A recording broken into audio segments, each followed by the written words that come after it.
بسم اللہ الرحمن الرحیم اللہم انفعنا بما علمتنا وعلمنا ما ينفعنا اللہم الہمنا مراشد امورنا وقنا شرور انفسنا ربنا تقبل منا انك انت السمیع العلیم۔ جی سبق یاد ہے بھائی؟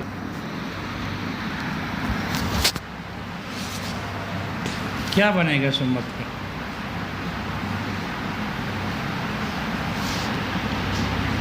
والقسم الثالث، تیسری قسم ہے کتاب اللہ کے نظم کی تقسیم چل رہی ہے۔ تیسری قسم، القسم بمعنی تقسیم کے، تیسری تقسیم فی وجوہ استعمال ذالک النظم وجریانہ فی باب البیان، اس نظم کے استعمال کے طریقوں اور اس نظم کے بیان کے باب میں جاری ہونے کے طریقوں میں ہے،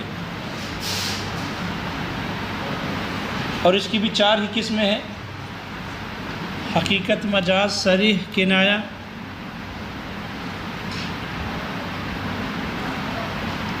شاعر نے اس میں وجہ حسن بیان کی ہے کہ لفظ کے معنی میں استعمال کے اعتبار سے اور پھر بیان کے باب میں اس کے جاری ہونے کے اعتبار سے چار قسمیں جو ہے وہ لفظ کا معنی، لفظ یا تو اپنے معنی موضوع لہو میں استعمال ہوگا یا لفظ اپنے معنی غیر موضوع لہو میں استعمال ہو، یا لفظ کا معنی واضح ہو کر استعمال ہوگا یا لفظ اپنے معنی میں استتار کے ساتھ استعمال ہوگا۔ لفظ کا معنی واضح نہیں ہوگا، مستتر ہوگا، استتار معنی کے ساتھ استعمال ہوگا۔ یہ چار قسمیں۔ لفظ اگر اپنے معنی موضوع لہو میں استعمال ہے تو حقیقت ہے، اگر لفظ اپنے معنی موضوع لہو میں استعمال نہیں، غیر معنی موضوع لہو میں استعمال ہے تو مجاز ہے۔ پھر ان دونوں میں سے ہر ایک یا تو جس اپنے معنی کے انکشاف اور وضاحت کے ساتھ استعمال ہوگا، یعنی لفظ جس معنی میں استعمال ہے وہ معنی واضح اور ظاہر ہے تو اس کو کہتے ہیں صریح، اور اگر لفظ اپنے معنی کے استتار کے ساتھ استعمال ہے، یعنی اس لفظ کا معنی جس لفظ میں معنی موضوع لہو یا معنی غیر موضوع لہو وہ معنی چھپا ہوا ہے تو اس کو کہتے ہیں، تو وہ کنایہ ہے۔ وہ کیا ہے؟ کنایہ ہے۔ یہاں پر شارح کہتے ہیں کہ مصنف نے تقسیم ثالث میں علامہ فخر الاسلام کی اتباع کرتے ہوئے وجریانہ فی باب البیان کی اضافہ کر دیا، حالانکہ آپ پیچھے پڑھ چکے ہو منار میں، نور الانوار میں، کہ وہاں صاحب منار جو ماتن ہیں انہوں نے اس کا اضافہ نہیں کیا تھا، وجریانہ فی باب البیان کا اضافہ نہیں کیا تھا، بلکہ یہ کہا القسم الثالث التقسیم الثالث فی وجوہ الاستعمال ذالک النظم، اسی نظم کے استعمال کے اعتبار سے طریقوں کے بیان میں تھا، لہذا یہ جریان فی باب البیان یہ اضافہ کیا ہے علامہ فخر الاسلام رحمہ اللہ نے، اور صاحب حسامی نے اس کی اتباع کی ہے، منار نے ذکر نہیں کیا تھا۔ اس لیے منار والوں نے کہا تھا کہ اس تقسیم ثالث کے چار قسمیں بنائی تھی: حقیقت، مجاز، صریح، کنایہ، لیکن چونکہ ان پر اشکال تھا کہ جب آپ نے تقسیم ثالث استعمال کے اعتبار سے بنائی ہے اور چار قسمیں بنا دی، حقیقت، مجاز، صریح، کنایہ، تو ایک تقسیم کے جو چار اقسام ہوتے ہیں یہ آپس میں قسیم ہوتے ہیں اور قسیموں کے درمیان میں تباین ضروری ہے، حالانکہ ان چاروں میں تباین نہیں ہے، اس لیے کہ صریح حقیقت اور مجاز دونوں کے ساتھ جمع ہو جاتا ہے اور کنایہ بھی حقیقت اور مجاز دونوں کے ساتھ جمع ہو رہی ہے، تو ان میں تو تباین ہے نہیں، حالانکہ ایک تقسیم کے اقسام میں تباین کا ہونا ضروری ہے۔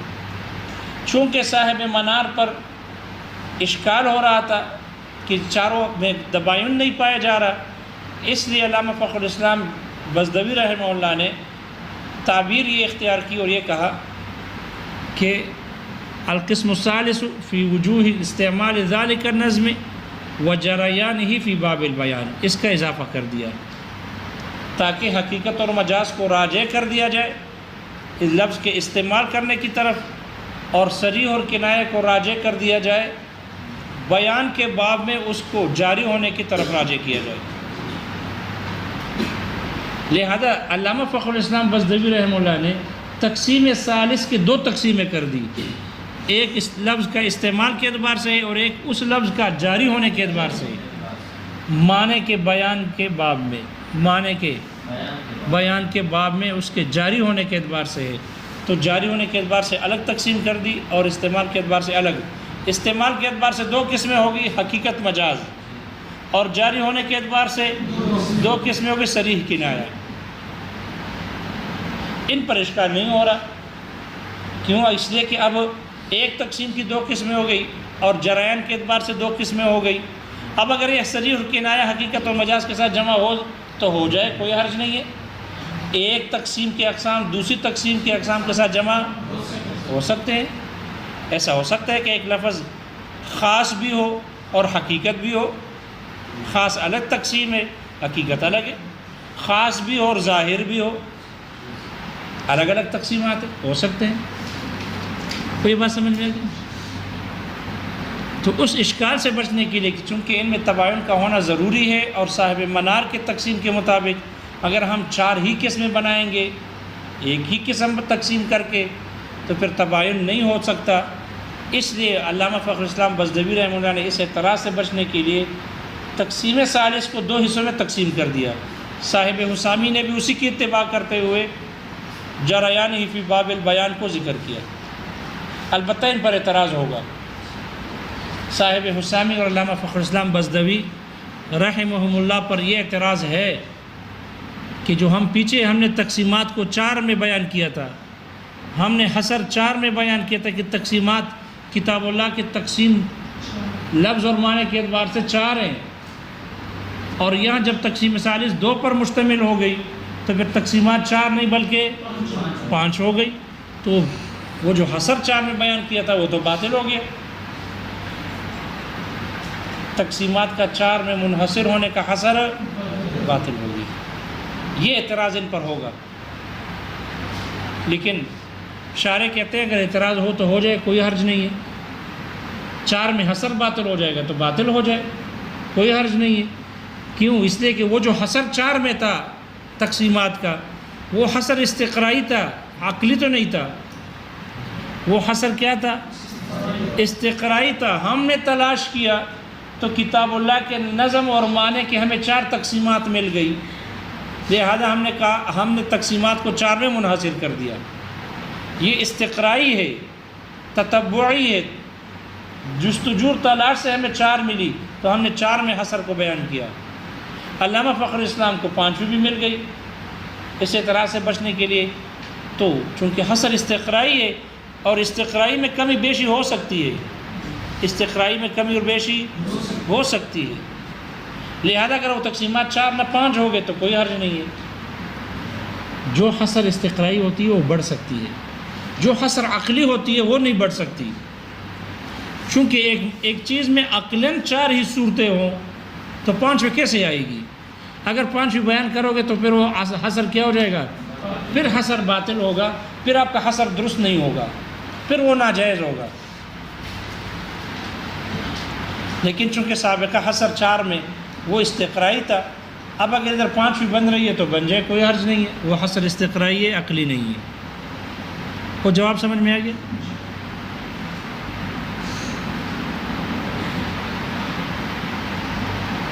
صاحب توضیح نے اس نے بھی جریان کے لفظ کو ذکر نہیں کیا، اس نے جریان کے لفظ کو ذکر نہیں کیا، یعنی ایک ہی تقسیم بنائی۔ البتہ انہوں نے یہ کہا ہے، انہوں نے صریح اور کنایہ دونوں کو حقیقت اور مجاز کی قسمیں بنا دی، صریح اور کنایہ کو حقیقت اور مجاز کی قسمیں بنا دی، اور وہ کہتے ہیں کہ لفظ یا تو لفظ معنی موضوع لہو میں استعمال ہوگا یا لفظ معنی غیر موضوع لہو میں استعمال ہوگا۔ پھر ان دونوں میں سے ہر ایک کی دو قسمیں ہیں، صریح اور کنایہ۔ لہذا صاحب توضیح رحمہ اللہ نے صریح اور کنایہ کو حقیقت اور مجاز کی قسمیں بنا دی۔ لہذا اس پر اگر جمع ہو، ان میں تباین نہ ہونے کا اعتراض ہو رہا ہے تو وہ ان کے اوپر اعتراض نہیں ہو سکتا، اس لیے کہ یہ جو صریح اور کنایہ ہے یہ قسم بن گئی حقیقت اور مجاز کی، اور قسم میں اور مقسم میں تباین ہوتا ہے نہیں ہوتا؟ نہیں ہوتا، اس لیے کہ کلمے کی تین قسمیں ہیں، کلمے کی تین قسمیں ہیں، اسم فعل حرف۔ تو اسم کلمے میں تباین ہوتا ہے کیونکہ تو اس کا مقسم ہے، تو قسم میں اور مقسم میں تباین نہیں ہو سکتا۔ اس لیے علامہ فخر الاسلام یہ صاحب توضیح رحمہ اللہ نے حقیقت اور مجاز، صریح اور کنایہ کو حقیقت اور مجاز کی قسمیں بنا دی، اور قسم میں اور مقسم میں تباین نہیں ہوتا۔ اس لیے تباین والا اعتراض ان پر نہیں ہوتا کہ ان میں تو تباین ہونا چاہیے، حالانکہ تباین نہیں، تو انہوں نے ایک قسم کی 4 اقسام نہیں بنائی تقسیم کی، بلکہ صریح اور کنایہ کو حقیقت اور مجاز کی قسمیں بنا دی۔ وہ آیا سمجھ میں؟ البتہ جنہوں نے ایک ہی تقسیم کر کے اس کی 4 اقسام بنائی ہے، جسے صاحب منار نے کیے، تو وہ یہ جواب دیتے ہیں، انہوں نے چونکہ جریان فی باب البیان کا لفظ استعمال نہیں کیا، تقسیم 2 نہیں کی، ایک ہی ہے، تو وہ یہ جواب دیتے ہیں کہ ایک تقسیم کے اقسام کے درمیان تباین ذاتی ضروری نہیں ہے۔ تباین ہوتا ہے لیکن تباین ذاتی ہونا ضروری نہیں، تباین اعتباری بھی کافی ہے، تباین اعتباری، تباین تمایزی، یہ بھی کافی ہے، یعنی امتیاز ہو، حقیقت الگ ہو، مجاز الگ ہو، صریح الگ ہے، کنایہ الگ ہے، بس اتنا کافی ہے، ذاتی تباین ضروری نہیں ہے۔ یہ کس نے کہا کہ ایک تقسیم کے اقسام میں تباین ذاتی ضروری ہے؟ وہ کہتے ہیں ذاتی ضروری نہیں بلکہ اعتباری بھی کافی ہے، اعتباری بھی کافی ہے، اور ان 4 میں تباین ہے، اگرچہ ذاتی نہیں ہے بلکہ اعتباری ہے، اس لیے کہ حقیقت وہ ہے کہ جو اپنے معنی موضوع لہو میں استعمال ہو، حقیقت کے لیے معنی موضوع لہو میں استعمال شرط ہے، مجاز کے لیے معنی غیر موضوع لہو میں استعمال شرط ہے۔ کیا ہوگی؟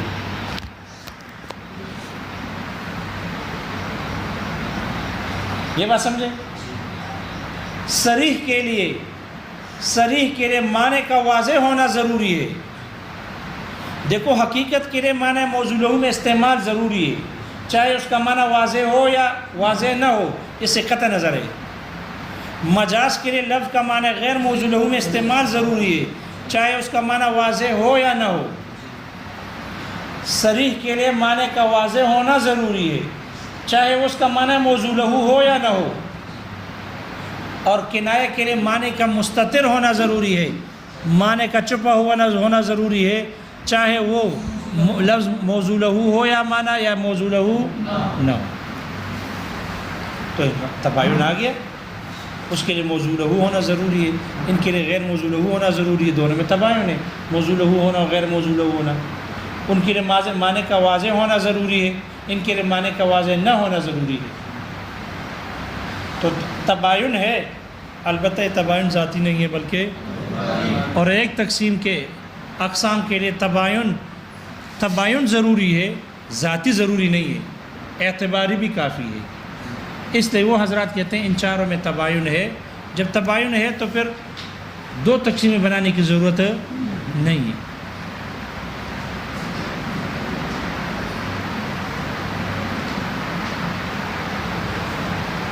حقیقت مجاز صریح کنایہ، حقیقت مجاز صریح کنایہ۔ حقیقت کی تعریف ماتن نے، مصنف نے کی ہے، فالحقیقت اسم لکل لفظ، حقیقت نام ہے ہر اس لفظ کا، ارید بہ ما وضع لہ، کہ جس سے اس کے اس معنی کا ارادہ کیا گیا ہو جو جس کے لیے اس لفظ کو وضع کیا گیا ہے۔ لفظ کو جس معنی کے لیے وضع کیا گیا اگر اسی معنی کا ارادہ کیا گیا ہے تو اس کو کہتے ہیں حقیقت۔ یہ لفظ حقیقت، حق کا یحق کو حقیقتاً، یہ بمعنی ثبت کے ہے، مصدر ہے حقیقت۔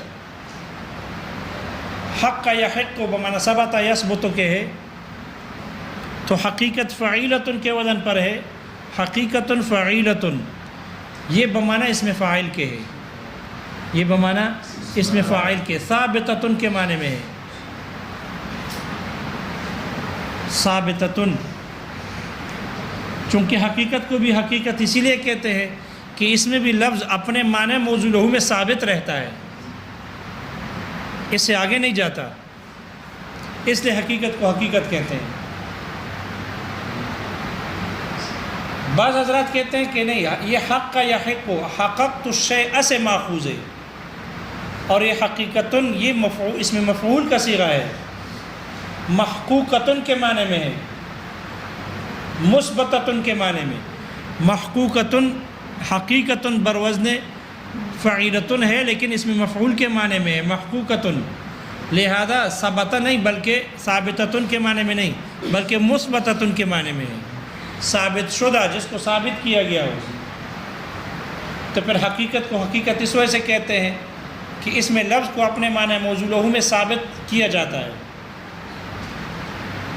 لفظ کو اپنے معنی موضوع لہو میں ثابت کیا جاتا ہے، اس لیے حقیقت کو حقیقت کہتے ہیں۔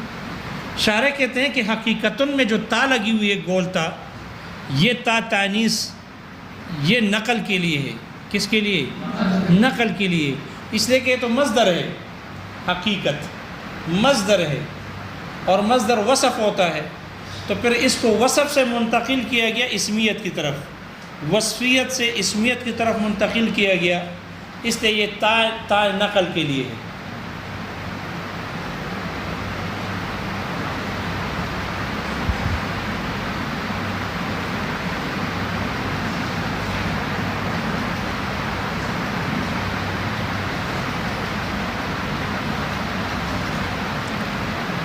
فالحقیقت اسم لکل لفظ، نام ہے ہر اس لفظ کا، یہ بمنزل تعریف میں بمنزل جنس کے ہے، حقیقت کی تعریف تمام الفاظ کو شامل ہے، چاہے وہ مجاز ہو یا چاہے وہ غیر مجاز ہو، سب کو شامل ہے، محملات کو اور مجاز دونوں کو شامل ہے۔ پھر جب کہا ارید بہ ما وضع لہ، تو اس سے محملات بھی نکل گئے، اس لیے کہ محملات سے ارادہ نہیں کیا جاتا کسی معنی کا، کسی معنی کے لیے موضوع نہیں ہوتے، اور مجاز بھی نکل جاتا ہے اس لیے کہ وہ وضع لہ نہیں بلکہ غیر ما وضع لہ ہے، تو مجاز اور محملات دونوں نکل جاتے ہیں ارید بہ ما وضع لہ کی قید سے، یہ بمنزل فصل کے۔ تعریف میں لفظ استعمال کیا، فالحقیقت اسم لکل لفظ، لفظ استعمال کیا، شارح کہتے ہیں سے پتہ چلتا ہے کہ یہ حقیقت اور مجاز یہ الفاظ کی صفت ہے، لفظ حقیقت ہوتا ہے، لفظ مجاز ہوتا ہے، معنی حقیقت اور مجاز نہیں ہوتا۔ نور الانوار میں اب 3 قول پڑھ چکے تھے، یہاں انہوں نے ایک ہی قول ذکر کیے کہ اصلاً لفظ حقیقت اور مجاز ہوتا ہے، معنی اور استعمال حقیقت اور مجاز نہیں ہوتا، نہ حقیقتاً ہوتا ہے نہ مجازاً ہوتا ہے، یہ ایک قول جس کو یہاں شارح نے ذکر کیا۔ دوسرا قول یہ کہ نہیں، لفظ حقیقتاً اور مجاز ہوتا ہے حقیقتاً، اور معنی کو جو حقیقی کہا جاتا ہے یہ معنی حقیقی ہے، یہ معنی مجازی ہے، یہ معنی حقیقی، یہ معنی مجازی، یہ مجازاً ہے، یہ کیا ہے؟ مجازاً، یعنی ہم مجازاً یہ کہہ سکتے ہیں کہ یہ معنی حقیقی ہے اور یہ معنی مجازی ہے۔ حقیقت میں حقیقی اور مجازی ہونا لفظ کی صفت ہے، معنی کی نہیں، یہ دوسرا قول۔ اور تیسرا قول یہ ہے کہ جیسے الفاظ حقیقی اور مجازی ہوتے ہیں، معانی بھی حقیقی اور مجازی ہوتے ہیں، اور یہ حقیقتاً ہے، یہ کیا ہے؟ تو دونوں حقیقتاً ہے، لفظ بھی حقیقی ہوتا ہے اور مجازی، معنی بھی حقیقی ہوتا ہے اور مجازی ہوتا ہے، اور اس پر معنی پر حقیقت اور مجاز کا اطلاق بھی حقیقتاً ہی ہوتا ہے۔ یہ تیسرا قول ہے۔ اسی طرح استعمال بھی ہے، استعمال بھی حقیقی اور مجازی ہوتا ہے، یا استعمال بھی حقیقتاً ہی ہوتا ہے۔ کوئی بات سمجھ میں آ گئی؟ لیکن شارح نے چونکہ اس کو پہلے قول کو ذکر کیا، اس لیے استدلال کیا ماتن کی تعریف میں لفظ کہ ماتن نے لفظ استعمال کیا، پتہ چلا اس سے کہ یہ حقیقت اور مجاز، حقیقت میں لفظ کی صفت ہیں، معنی اور استعمال حقیقی اور مجازی نہیں ہو سکتے، نہ حقیقتاً ہو سکتے ہیں نہ ہی مجازاً ان کے بقول۔ ویسے ایک قول مجازاً استعمال کا بھی ہے، اور ایک قول حقیقتاً اس پر اطلاق کا بھی ہے۔ ارید بہ ما وضع لہ، ارید بہ جس سے ارادہ کیا گیا ہو۔ شارح کہتے ہیں کہ اریدہ سے پتہ چلا کہ لفظ حقیقت تب ہی ہوگا، صرف وضع سے نہیں ہوگا بلکہ استعمال ضروری ہے۔ اریدہ سے پتہ چلا کہ لفظ جب معنی کے لیے اس کو وضع کر کے اس کو استعمال کیا جائے تب وہ حقیقت بنے گا، تب وہ مجاز بنے گا۔ اگر صرف لفظ کو معنی کے لیے وضع تو کیا لیکن استعمال ہوا ہی نہیں ہے تو پھر وہ حقیقت اور مجاز نہیں بنے گا۔ اس لیے استعمال کرنے سے پہلے کوئی لفظ بھی حقیقت اور مجاز نہیں بنتا، استعمال کرنے کے بعد۔ اس لیے یہ تیسری تقسیم فی وجوہ استعمال ذالک النظم، اس نظم کے استعمال کے طریقوں میں ہے، استعمال کس طریقے پر ہے۔ لہذا جب تک لفظ استعمال نہ ہوگا اگرچہ وضع ہو چکا ہے اس وقت تک وہ حقیقت اور مجاز نہیں بن سکتے۔ ما وضع لہ، جس کے لیے اس کو وضع کیا گیا ہے، جس معنی کے لیے وضع کی تعریف کی ہے شارح نے۔ وضع کہتے ہیں تعین الشیء للشیء، تعین اللفظ للمعنی، کہتے ہیں یہ اس کے لیے وضع ہے، یہ ایک چیز دوسرے کے لیے متعین کر دینا، اس کو وضع کہتے ہیں، تعین الشیء للشیء۔ تو چونکہ لفظ کو معنی کے لیے متعین کیا جاتا ہے اس لیے اس کو وضع کہا گیا۔ تعین اللفظ للمعنی، لفظ معنی کے لیے اس طور پر متعین ہو بحیث یدل علیہ بلا قرینۃ، لفظ کو معنی کے لیے وضع کیا گیا، معنی یہ ہے کہ اس لفظ کو معنی کے لیے اس طور پر متعین کیا گیا ہے کہ یہ لفظ اس معنی پر بغیر کسی قرینے اور دلیل کے دلالت کرے گا، اس کو کہتے ہیں وضع۔ اسے کیا کہتے ہیں؟ وضع کہتے ہیں۔ شارح نے لکھا ہوا ہے لفظ کو معنی کے لیے اس طور پر متعین کر دینا کہ وہ لفظ اس معنی پر بلا قرینہ دلالت کرے۔ وضع کی باعتبار واضح کی چار قسمیں، وضع کی باعتبار واضح کی چار قسمیں ہیں۔ واضح یا تو لغت ہوگا، واضح یا شرع ہوگا، واضح یا عرف ہوگا، عرف خاص، اور یا واضح عرف عام ہوگا۔